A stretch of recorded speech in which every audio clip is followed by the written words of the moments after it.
Bismillahirrahmanirrahim. Assalamualaikum warahmatullahi wabarakatuh. Salam sejahtera untuk kita semua. Kami dari kelompok 9 yang beranggotakan Devi Ambarwati dan saya sendiri Faisal Hafid Yanuar Ramadan. Pada kesempatan ini, kami akan menyampaikan materi presentasi yang berjudul Target dan Tujuan Pembelajaran. Sebelum kami menyampaikan materi yang akan dipresentasikan, kami ingin mengucapkan terima kasih kepada Bapak Dr. Haryanto MPD selaku dosen pengampu mata kuliah pengembangan kurikulum dan inovasi pembelajaran.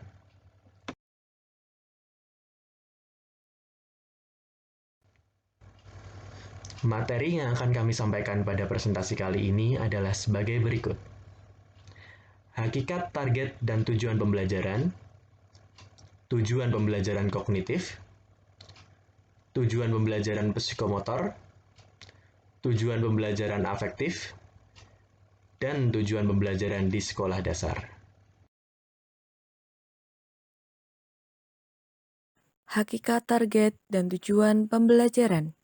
Sudirman mengatakan bahwa pendidikan dan pembelajaran adalah suatu proses yang sadar akan tujuan. Tujuan dapat diartikan sebagai suatu usaha untuk memberikan rumusan hasil yang diharapkan siswa setelah melaksanakan pengalaman belajar. Tercapainya tindakan tujuan pengajaran terlihat dari hasil prestasi belajar yang diraih oleh siswa. Prestasi belajar yang tinggi mengindikasi bahwa siswa memiliki pengetahuan yang baik. Tujuan pembelajaran mengacu pada kemampuan atau kompetensi yang diharapkan yang dimiliki siswa setelah mengikuti suatu pembelajaran tertentu. Tujuan pembelajaran bisa berupa instruksi, analisis, atau diskusi. Tujuan ditulis oleh guru dalam membuat rancangan pembelajaran. Tujuan pembelajaran ditetapkan dan dikomunikasikan dengan siswa pada saat awal pembelajaran, agar proses pembelajaran dapat berjalan dengan baik dan mencapai tujuan yang diharapkan. Makna tujuan pembelajaran dalam Rahmawati dan Daryanto, yang pertama yaitu tujuan pembelajaran adalah tercapainya perubahan perilaku atau kompetensi pada peserta didik setelah mengikuti kegiatan pembelajaran. Yang kedua, tujuan pembelajaran dirumuskan dalam bentuk pernyataan atau deskripsi yang spesifik, lebih baik jika dalam bentuk tertulis.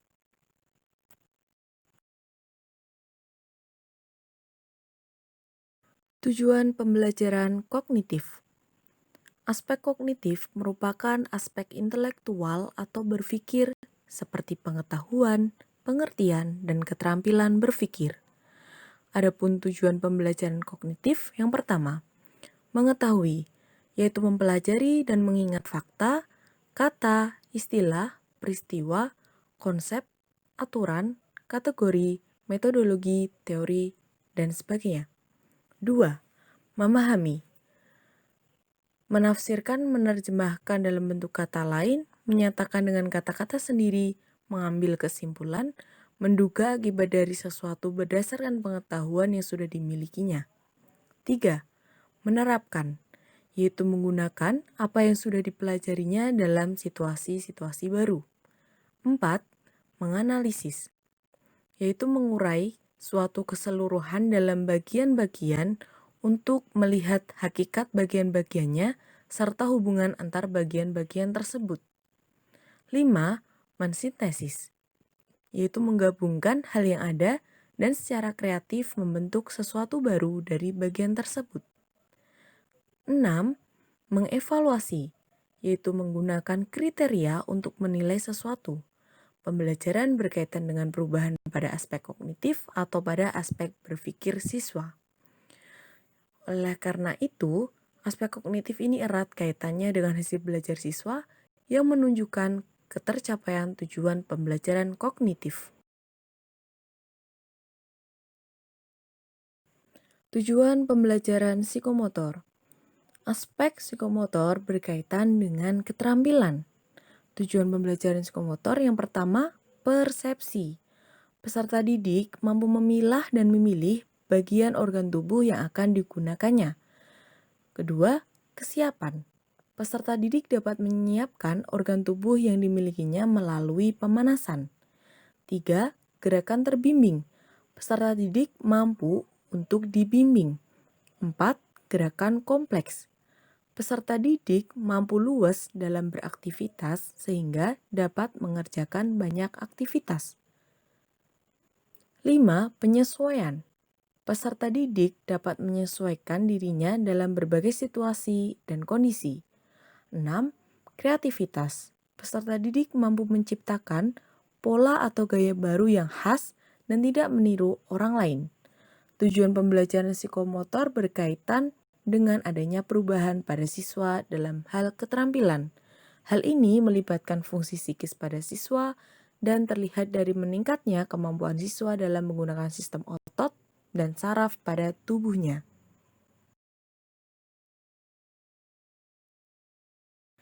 Tujuan pembelajaran afektif. Aspek afektif berkaitan dengan kesadaran seseorang untuk melakukan suatu perbuatan. Tujuan pembelajaran afektif 1. Penerimaan, di mana peserta didik dapat menyadari dan menerima suatu aturan. 2. Tanggapan, peserta didik secara sadar melaksanakan aturan-aturan yang berlaku. 3. Penghargaan, peserta didik mampu menghayati nilai atau norma yang ada. 4. Organisasi, peserta didik dapat mengatur nilai sehingga memiliki sistem nilai. Aspek afektif yaitu membuat peserta didik mampu menyadari adanya nilai dan terinternalisasi ke dalam dirinya sehingga menjadi pribadi yang berkarakter dan berdasarkan nilai. Oleh karena itu, pembelajaran afektif ini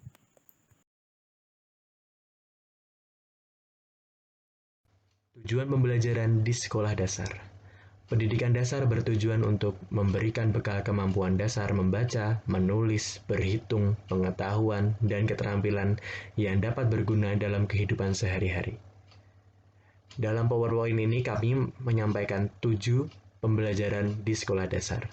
Antara lain, yang pertama pembelajaran IPS, yang kedua pembelajaran IPA, yang ketiga pembelajaran matematika, yang keempat pembelajaran bahasa Indonesia, yang kelima pembelajaran pendidikan kewarganegaraan, yang keenam pembelajaran seni budaya dan keterampilan, dan yang terakhir yang ketujuh pembelajaran agama.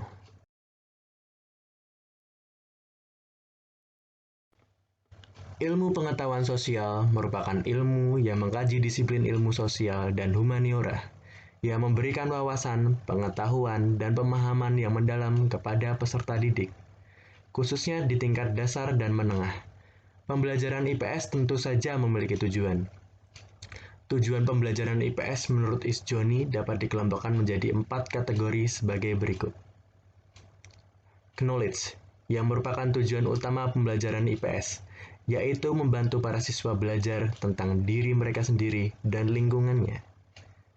Kedua, skill, yang berhubungan dengan tujuan IPS dalam hal ini mencakup keterampilan berpikir.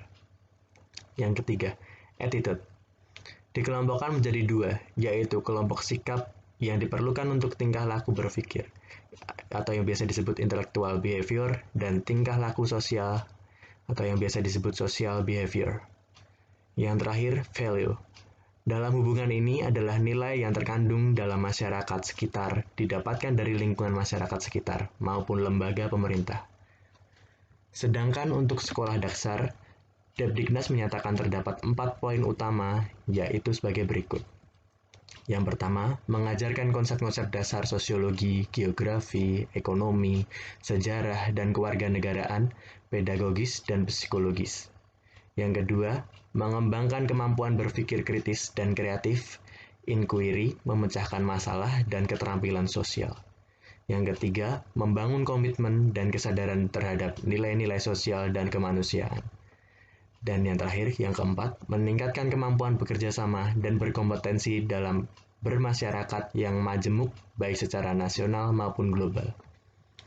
Dapat disimpulkan bahwa tujuan pembelajaran IPS di sekolah dasar terdapat 3 poin aspek yang menjadi cita-cita pendidikan IPS. yaitu aspek intelektual yang merupakan kemampuan siswa dalam memahami disiplin ilmu sosial, kemampuan berpikir, kemampuan dalam mencari informasi yang mengkomunikasikan hasil temuan, kehidupan sosial seperti menjadi anggota masyarakat yang berkemampuan dan bertanggung jawab, dan kehidupan individual seperti pemahaman siswa mengenai sikap positif siswa terhadap nilai, norma, dan moral yang berlaku.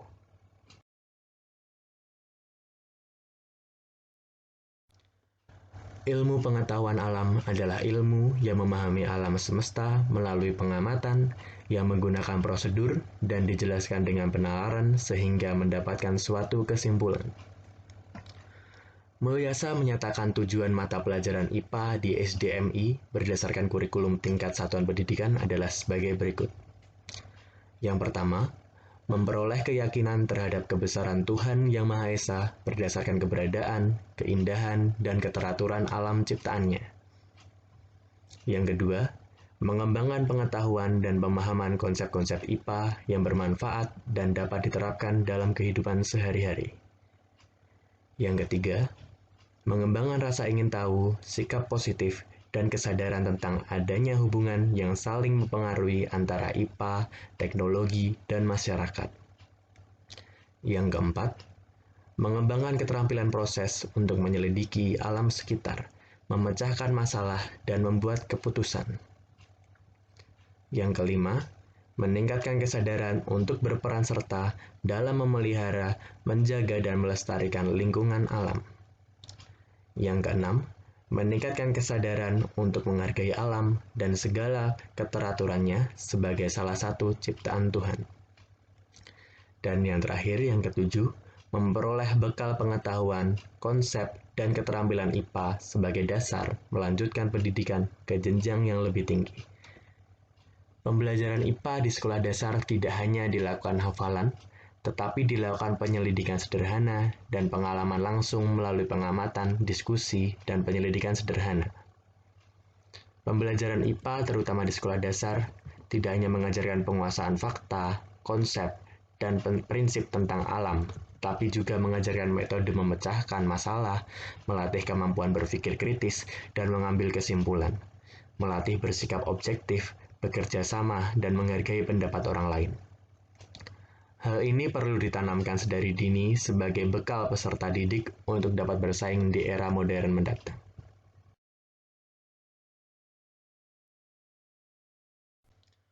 Matematika merupakan salah satu disiplin ilmu yang berguna untuk meningkatkan kemampuan berpikir dan berargumentasi, memberikan kontribusi dalam menyelesaikan masalah sehari-hari dan dunia kerja, serta memberikan dukungan dalam mengembangkan ilmu pengetahuan dan teknologi. Depdiknas Jakarta menyatakan ada 4 tujuan pembelajaran matematika, yaitu sebagai berikut. Yang pertama, melatih pola berpikir, menalar, dan menarik kesimpulan.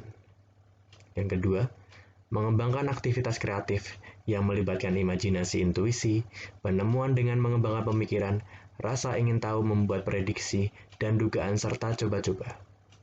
Yang ketiga, mengembangkan kemampuan pemecahan masalah.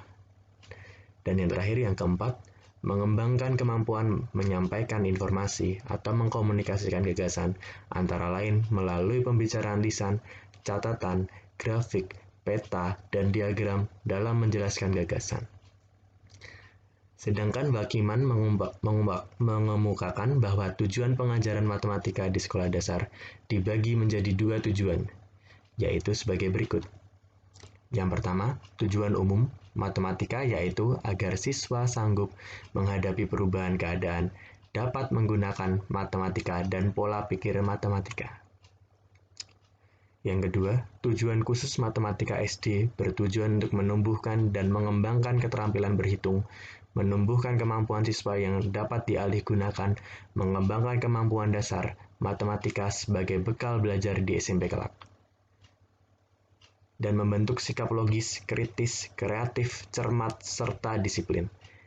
Dari beberapa pendapat ahli di atas dapat disimpulkan bahwa tujuan pembelajaran matematika di sekolah dasar antara lain pemahaman kemampuan dasar matematika, dapat menerapkan matematika dengan baik, meningkatkan karakter menjadi lebih baik untuk bekal menuju jenjang sekolah selanjutnya.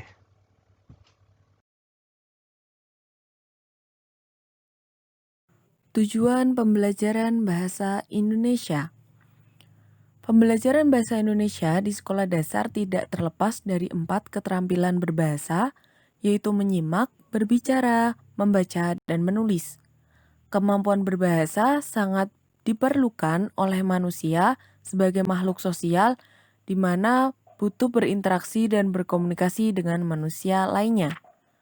Menurut Badan Standar Nasional Pendidikan, pembelajaran bahasa Indonesia diarahkan untuk meningkatkan kemampuan siswa dalam berkomunikasi menggunakan bahasa Indonesia yang baik dan benar, baik secara lisan maupun tertulis, serta menumbuhkan apresiasi terhadap hasil karya kesastraan manusia Indonesia.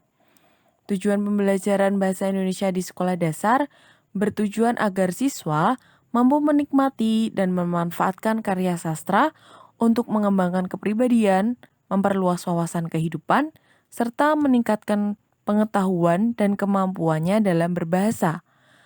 Untuk tujuan khusus pembelajaran bahasa Indonesia, yaitu agar siswa memiliki kegemaran membaca yang nantinya dapat meningkatkan karya sastra untuk meningkatkan kepribadiannya, mempertajam kepekaan, perasaan, dan memperluas wawasan kehidupannya. Pengajaran bahasa Indonesia juga dimaksudkan untuk melatih keterampilan mendengar, berbicara, membaca, dan menulis, yang dimana aspek tersebut saling berhubungan. Pada hakikatnya bahwa pembelajaran bahasa Indonesia diarahkan untuk meningkatkan kemampuan siswa dalam berkomunikasi dengan bahasa Indonesia yang baik dengan lisan maupun tulisan.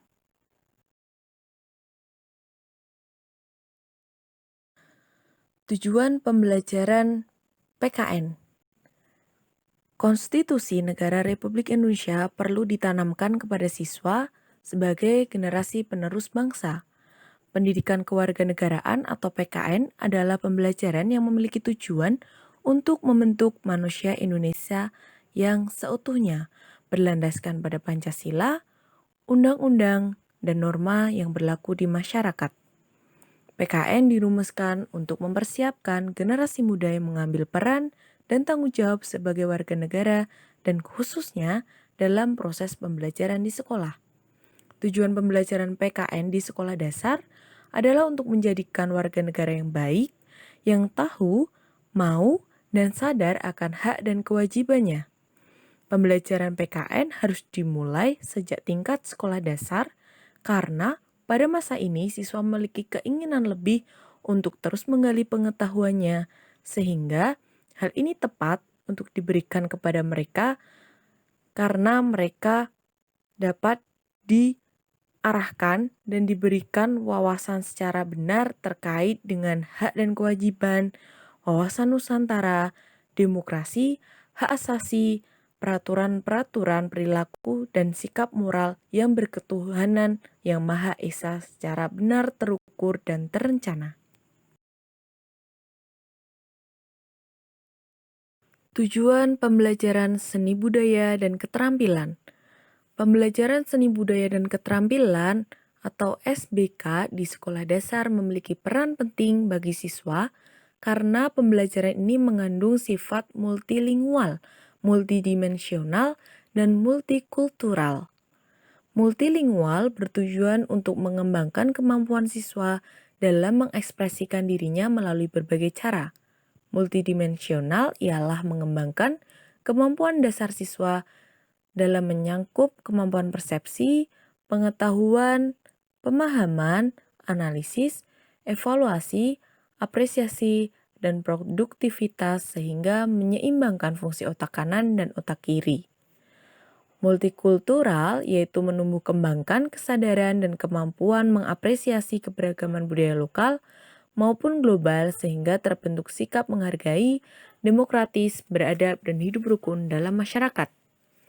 Pendidikan SBK memiliki keunikan, kebermaknaan, dan kebermanfaatan dalam kebutuhan perkembangan siswa dalam memberikan pengalaman estetik berupa kegiatan berekspresi atau berkreasi dan berapresiasi. Pembelajaran SBK diberikan kepada siswa agar siswa memiliki kemampuan dalam memahami konsep dan pentingnya seni budaya dalam keterampilan, memiliki sikap apresiasi terhadap seni budaya dan keterampilan, memiliki kreativitas melalui seni budaya dan keterampilan, memiliki peran serta dalam seni budaya dan keterampilan untuk tingkat lokal, regional, dan global. Sehingga dapat disimpulkan bahwa pembelajaran SBK di sekolah dasar yaitu untuk mengembangkan sikap dan kemampuan siswa dalam berkreasi dan kepekaannya terhadap kesenian.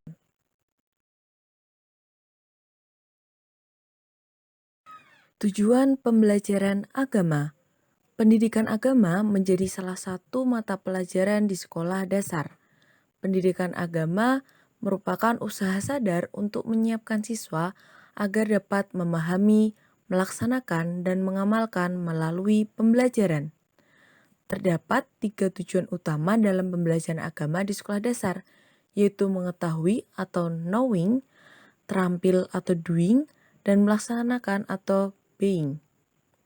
Tujuan dari pendidikan agama di sekolah ialah agar siswa dapat memahami, terampil, dan melaksanakan ajaran agama Islam dalam kehidupan sehari-hari, sehingga menjadi anak yang beriman kepada Tuhan Yang Maha Esa, berakhlak mulia dalam kehidupan pribadi, berkeluarga, bermasyarakat, dan bernegara. Pendidikan agama memiliki peran penting untuk membentuk siswa menjadi anak yang beragama, memahami agama, terampil, dan melaksanakan ajaran agama sesuai dengan tuntunannya. Pendidikan agama Islam di Indonesia memiliki 2 macam tujuan jika ditinjau dari lembaga penyelenggara pendidikan. Tujuan utama yaitu membentuk anak menjadi pribadi yang beriman, beramal soleh, dan berakhlak mulia sehingga berguna bagi agama, nusa, dan bangsa. Tujuan ini tidak bisa langsung dicapai dalam waktu yang cepat, tetapi butuh proses agar tujuan dapat tercapai secara maksimal. Tujuan khusus pendidikan agama berbeda pada setiap tingkatan pendidikan. Tujuan khusus pembelajaran agama di sekolah dasar akan berbeda dengan tujuan pembelajaran agama di tingkat sekolah menengah pertama.